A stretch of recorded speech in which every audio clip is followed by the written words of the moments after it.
Welcome back to the Cheap Heat Productions podcast.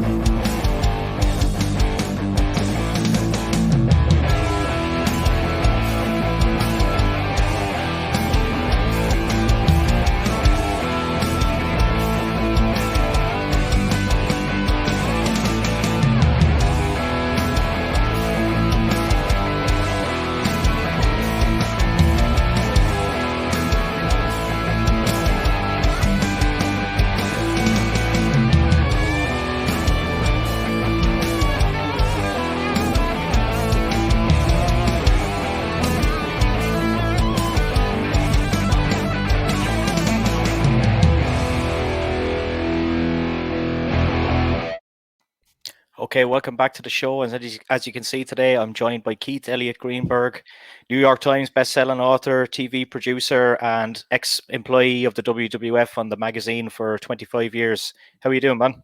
Good. And to clarify a few facts, since we speak in facts, I was on retainer for the WWE as a writer for their magazines and other, other publications. The encyclopedia.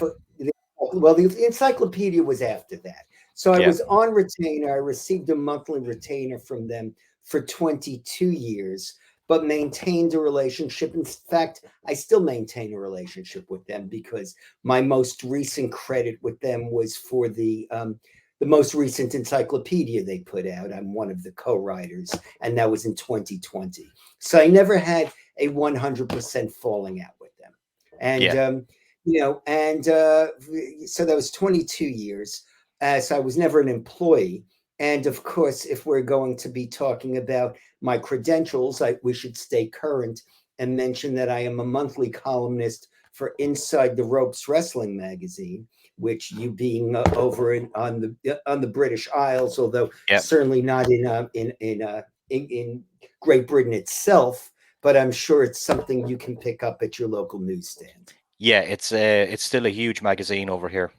Yeah, and it deserves to be because there's Yeah. a great staff there. Because you have everybody from Bill Apter to Finlay Martin. You have giants of American wrestling journalism and Irish wrestling journalism and English wrestling journalism, and you have Scott Keith from Canada. So the only thing missing is a Japanese correspondent and a Mexican correspondent. I remember buying magazines like that back in the day, when the internet wasn't such a thing, and you'd be scrolling through these different magazines and you'd see, my God, there's Glenn Jacobs. That's Kane. That's what Kane really looks like, and stuff like that. And Rey Mysterio without his mask, and just news that you didn't really get here in Ireland because the internet wasn't really a thing for a long time over here. We're behind the times slightly.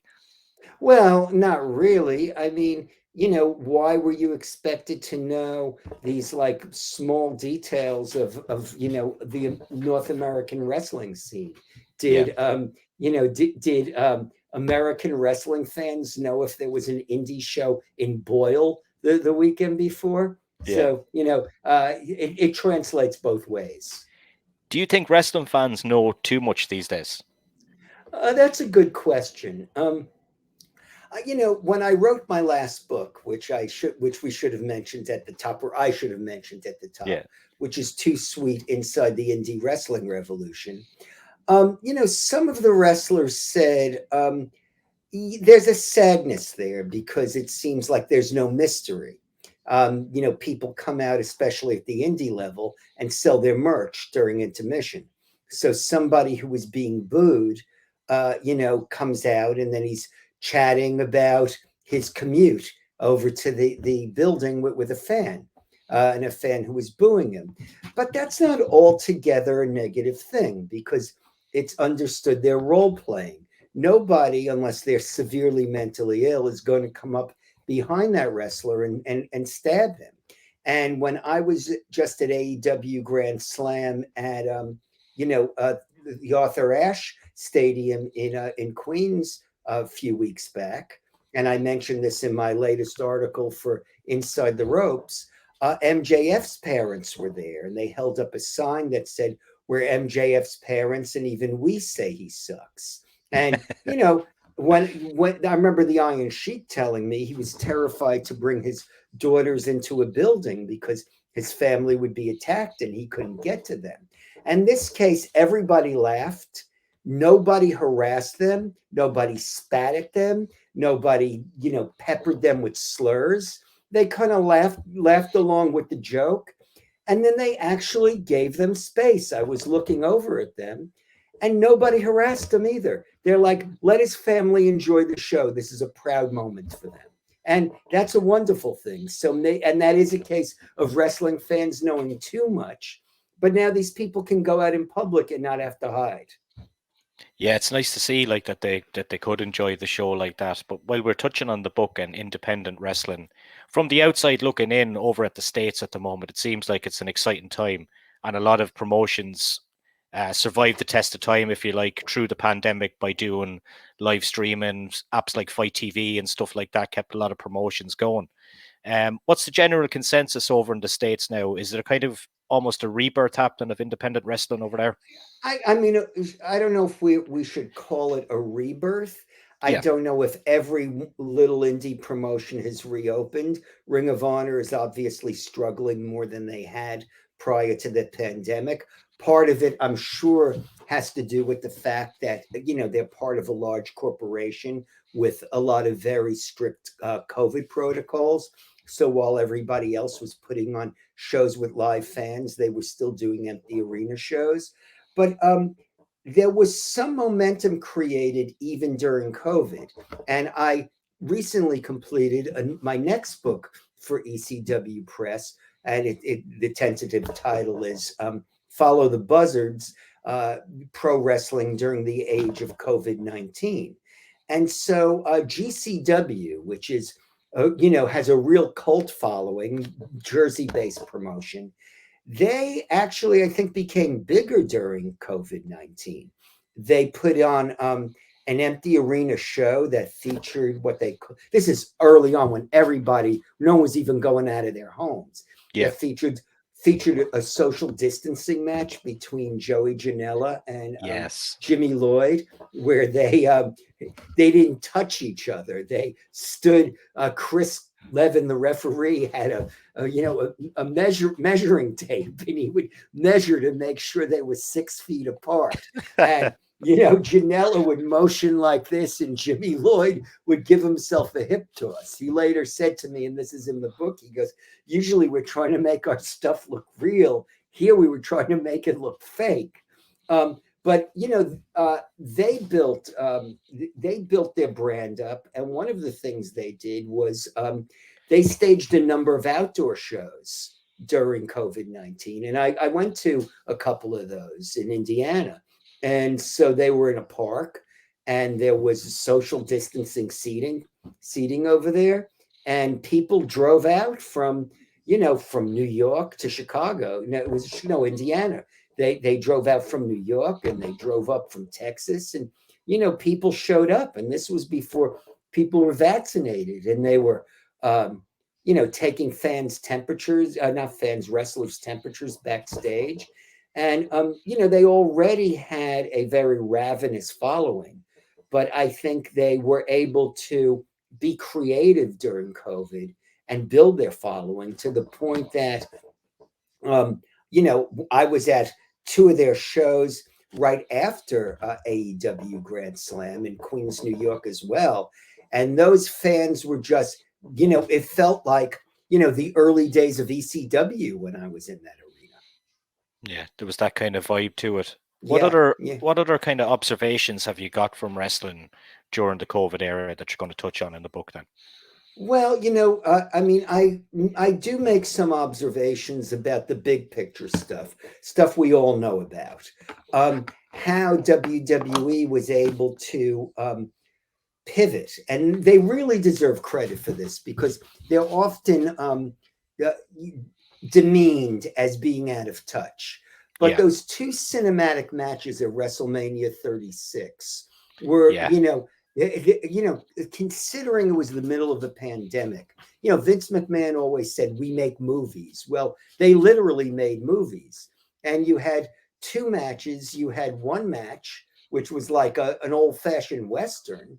And you had the match between Bray Wyatt and John Cena, which was like an art movie, which was like watching a Racerhead. And so those were two very different types of matches. And the first match was AJ Styles, of course, versus The Undertaker. And, now you weren't aware that you were in an empty arena. The rest of the show, you might have been aware of it, but you weren't aware of it there. And it was entertainment, sports entertainment. And so, and now I'm forgetting what it was called, where they had the screens up in the buildings. The Thunderdome. The Thunderdome. Think about it. That was quite an innovation. I mean, fans weren't allowed in the buildings, and now you had the Thunderdome where you had, a live crowd, or a crowd that appeared to be live on LED screens. AEW putting their talent at ringside and having them create genuine crowd noise. Those were how major promotions dealt with with COVID-19. And then, there were other groups I explored.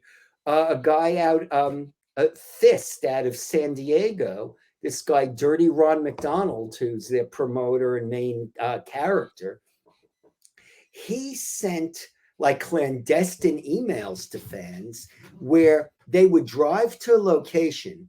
They would then have to tune their car radios to a certain frequency. And he would get on there and say, okay, you go down this street, you make a left, you make another right, and it's in this parking lot of an abandoned department store. And there'd be a ring set up over there. And, that was fun. And I definitely think it built up their following. I mean, people heard about it. There's a really great guy I met who runs, it's called Warrior Wrestling, I believe is the promotion. They're outside Chicago. And it's the principal of Marion High School over there in Chicago Heights. And he's the promoter.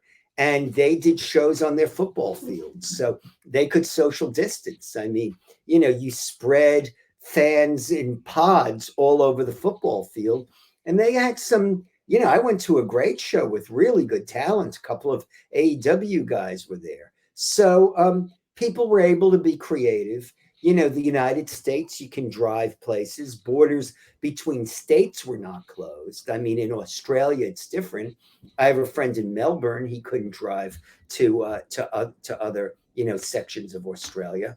And, it's not like Europe where borders were closed. So people were able to make that work, and wrestlers were willing to drive, and fans were willing to drive.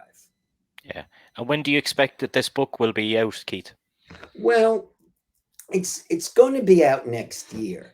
I believe it's going to be the fall. So it'll be 2 years from the time my last book was published, which is very rare for me. I usually get a book out a year. I write one every year. And it'll be out then. And I've yet to write the epilogue. I figure when the book ends, I go to WrestleMania, so I describe that scene being at WrestleMania, and then a few more weeks pass, and then I finally go to the first AEW Dynamite in front of live fans. So now we're back in the arenas again, and that's kind of how the book ends. And then I will write an epilogue, and the epilogue will involve everything from what's happened with COVID to how the wrestling war shifted from AEW versus NXT to AEW versus WWE, and the shifts and all the firings that took place, and where the different talent ended up after that. And so the next book will have real world events juxtaposed with what was going on in wrestling. And if you recall, 2020, we had the American presidential election. We had Brexit going on. So, and we had COVID. And so it was really impossible to separate wrestling from what was going on in the rest of the world. We could only escape so much. Yeah. But when wrestling was kind of in a way, though, it was one of the only things happening for a while as well, which was Yeah. unique, Yeah. especially in the sports sense. Yeah. How did you initially become involved in the wrestling world? I'm a third generation wrestling fan. My grandparents were true believers. They were from the former Soviet Union. My grandmother, and I actually mentioned this in the next book, and her sister used to watch, Bruno being, you know, sneak attacked by the various villains of the age, be it a young Gorilla Monsoon, or Killer Kowalski, or Bill Watts did a famous turncoat angle, and they would be screaming, "We have to call the police."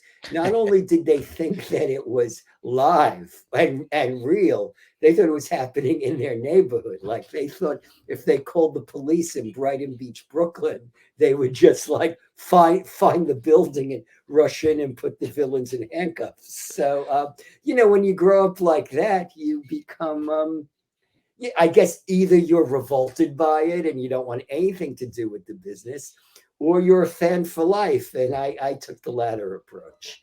And so when I started, I was very young when I started out as a freelance writer. I was 19, which means I can boast of being a working writer for 43 years. And the professional wrestling was one thing I knew about that the average person the average person I was competing against did not. So as a young guy, that would be the one topic that, they didn't have a staff writer that knew about professional wrestling. Now they would, because, people have grown up in the age of the internet, and more educated people watch professional wrestling. When I was growing up, it really felt like pure blue collar entertainment, real alternative entertainment. It was never covered on the sports pages. So to know about this niche interest that was starting to gain in popularity was an advantage at the time. Is there anyone that you would like, if you were to pick one person to write an autobiography about, who would it be? One wrestler? And that's quite a question. I'll tell you, and maybe it's because I was just in the UK. Mcmahon, because we used to get I used to get Wrestling Review in the 1970s, and there would be international news, and it would show British wrestling. Here's Mal King Kong Kirk, and here's Big Daddy. And so I was intrigued by what I couldn't see. There was obviously no YouTube back then. And so I've read a bit about British wrestling. And, I've watched, some of World of Sport, where you can watch on YouTube. And, I'm curious about what it took to be the most detested villain in that society. Just like I'm a Beatles fan, and I did write a book about John Lennon a few years ago. And the Beatles, before they became an international sensation, they were Liverpudlians, and that was part of their identity. And I'm curious about, the social dynamics that led to him being the top heel. Yeah. What was Vince McMahon like to work with? I know you probably get asked this question all the time, but I always ask people because he's such an intriguing kind of character. I mean, I get asked that, and I don't have I don't have negative things to say about him. Yeah, I don't want to hear any negative stuff anyway. I like to keep these things positive. Yeah, I mean, I've seen Vince McMahon be extreme. I've seen all four members of the McMahon family be extremely kind to fans, and the types of fans that you might not expect anybody to be nice to. I remember Shane walking through Madison Square Garden, and there's this one guy I would always see at every show in a Green Lantern shirt, and there was a seat next to the guy, and Shane went into his row and sat down next to him and said, "Let me just watch some of the show with you and see what you think about things." And I remember there were some guys in suits trailing Shane around. They were looking at each other and rolling their eyes, like, why is he sitting with him? But he was educating himself, and I remember, and I've told this story before, I remember early on in the Hulk Hogan era, there was a TV taping, and Vince McMahon took a bunch of people out to, a late dinner afterwards. And it was a range of people. There were employees. There was me. Hulk Hogan was there, and there were these three sisters who were fans, and fans who turned up everywhere. And as the meal was ending, Vince handed all three of them lifetime passes to any WWE event. Wow. So that's the part of Vince McMahon I tend to dwell on. Somebody who was estranged from his father as a young man, reconnected with his father when he was a young adolescent, fell in love with his father and fell in love with his father's world. And when he would meet somebody who loved the world that he always wanted to be part of, he would reward those people. And I think if you meet any of the super fans who show up at every WrestleMania and is seated in the first few rows, invariably they'll talk about a very nice exchange with Vince McMahon. Yeah, as compared to kind of what you read on the internet, all the kind of negative stuff, which is there's no point in even talking about, because I don't really have any interest. I'm not around. Vince never scolded me for sneezing in front of him. Then again, I don't know if I ever sneezed in front of Vince. Is there any wrestlers in the business that you still keep in touch with? Yeah, I talked to Greg Valentine, Jacques Rougeau, Lanny Poffo. Sure. I was on retainer for them for 22 years. So in the course of 22 years, there are people who cross that line from wrestlers to people you have other things in common with. Yeah. Not regularly, but like I remember a few years ago, I received a text one day. It was Bret Hart wishing me happy Father's Day. So, you have warm exchanges, just like with anything, at a certain stage, the barriers break down to a degree. Yeah, and of course, like over the years, if you're kind of going back and forth, like you'll most likely bump into these guys, and they're all over the place. Kind of, they all meet up, kind of doing these conventions now, and these convention now worlds you see as well. them.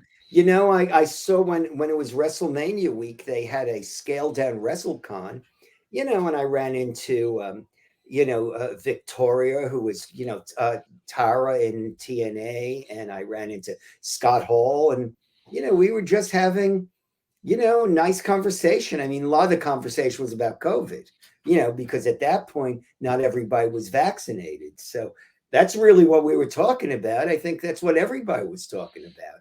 There was a lot of fear. I ran to Virgil, and, a lot of fear about, are the fans going to be safe? Or is somebody going to be irresponsible? And, will WrestleMania turn into a super spreader event?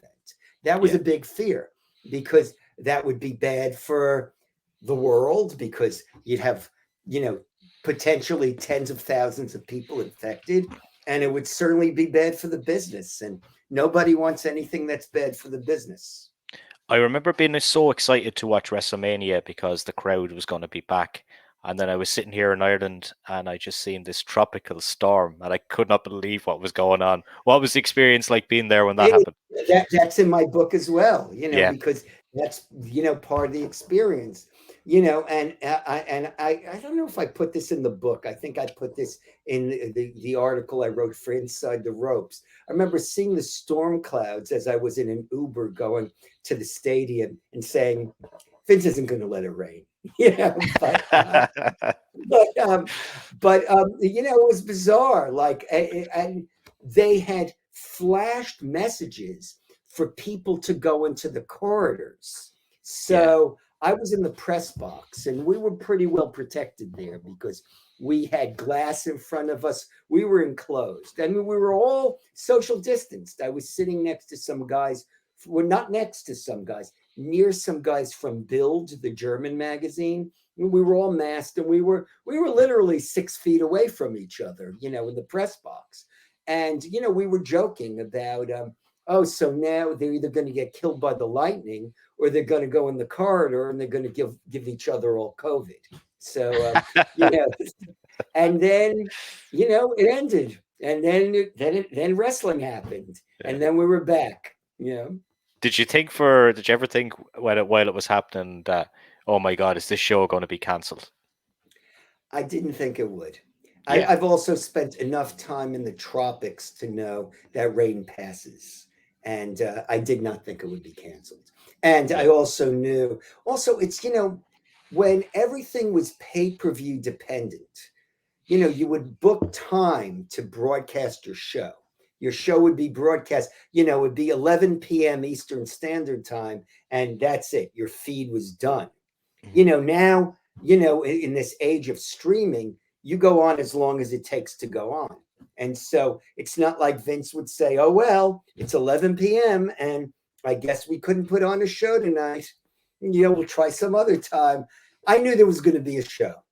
Yeah.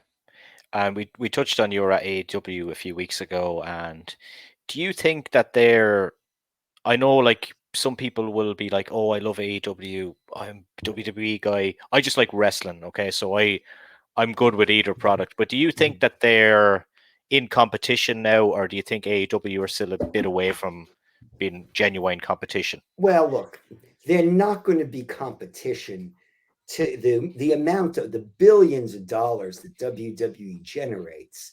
Yeah. That's, Vince is the third generation in, or you could argue Stephanie is the fourth generation in, Yeah.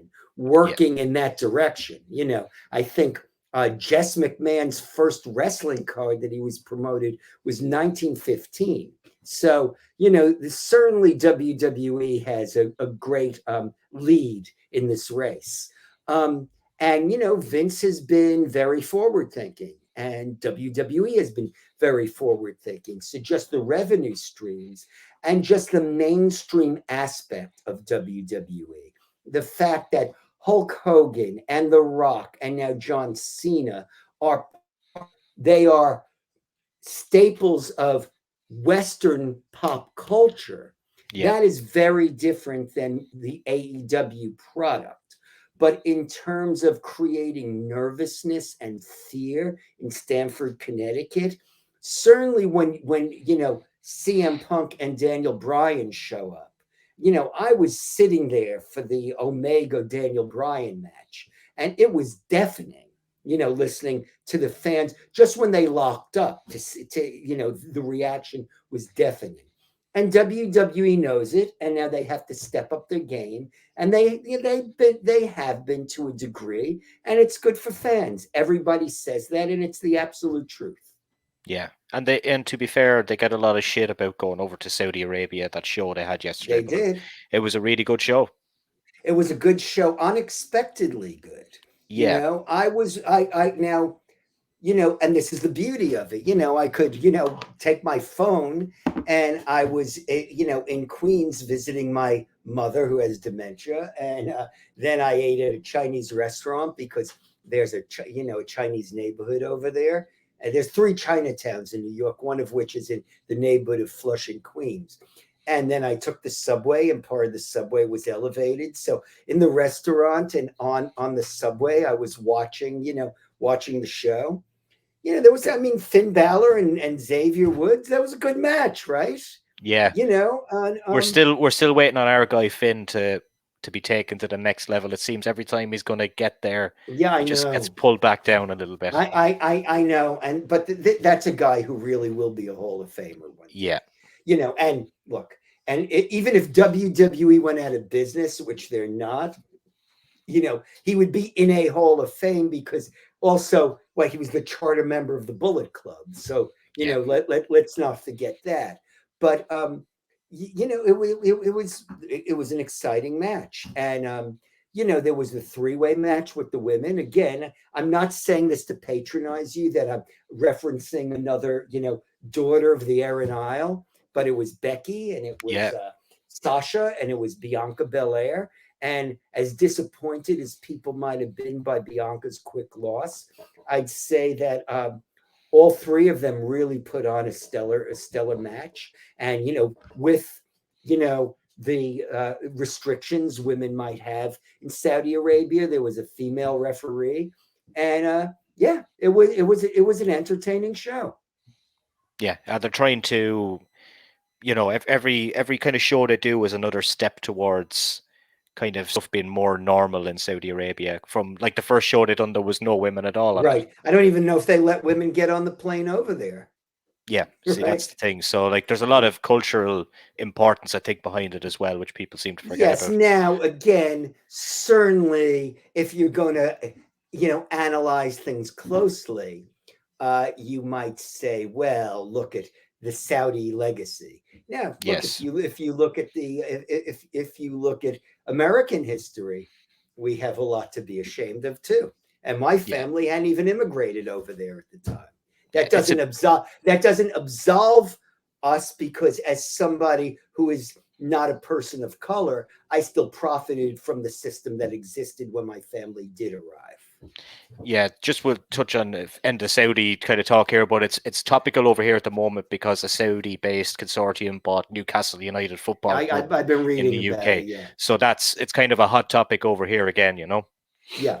And I remember back in the 1980s, the fear was, wow, see all these skyscrapers in Manhattan, they're being, purchased by the Japanese. And that translated over to wrestling, because Mr. Fuji would cut promos and he would talk about all the real estate he owned. So the fear was of the Japanese taking everything over. And now it's of, those evil Saudis, stripping the British of their proud culture, which, involving, such things as, the royal jewels and the potato famine and what have you.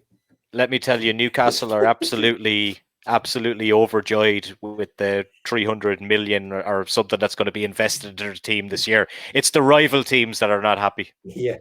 Well, I'm not in a position to talk because I've just been reading about it and I don't have it in my blood. Yeah. So to wrap up then, what can we expect in the future apart from the new book? Well, the new book, I mean, you should buy the most recent book. I'm going to recommend it. I've, discussed it enough. I'm proud of the way it came out. And, now it's been, out for a year. And, I've heard the feedback. The feedback is, it was the one book I wrote during the Amazon era that I didn't have to say to my friends, hey, post a positive review. I'm getting killed here. The reviews themselves were positive. And I remember in the middle of COVID, and the book is called Too Sweet Inside the Indie Wrestling Revolution, going to a book signing, and it was like a socially distanced book signing. I was in the store and they'd let people come in like two at a time, and I'd have to stand across a long table from them and kind of slide the book over. But the book sold out. Like when I was at the book signing, now again, people were desperate to get out during COVID, but the book sold out. Like it sold out in 39 minutes. Wow. I thought I was going to be there all afternoon. People like came to see me to the signing. They said, you were long gone, so people enjoyed the book, particularly people who were fans of indie wrestling. And then it goes into the history of outlaw promotions and how we got to the situation we're in now, where you have AEW versus WWE. And the next book, Follow the Buzzards in, pro wrestling in the time of COVID-19.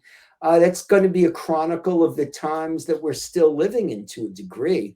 But I was writing that book in the midst of, as things were unfolding, which was a different kind of experience. I wasn't writing in retrospect. I was writing in real time. Now, of course, I went back and smoothed some things out. Of course. I think that's a book a few years from now, when people read it, they will look at it and say, wow, I forgot what it was like. And I feel I was able to paint a pretty vivid picture because that picture was right in front of my eyes. So, and of course, I would recommend that people read Inside the Ropes magazine every month, because it's really a great magazine. And even if you're not reading my stuff, there's just a great roster of passionate, smart wrestling writers. Yeah, Keith, it was an absolute pleasure to have you on today, man. I'd like to talk to you again when the book is about to hit. Sure, I'd love to, Maurice. Okay. Thanks very much, Keith. Thank you. Sláinte. Sláinte.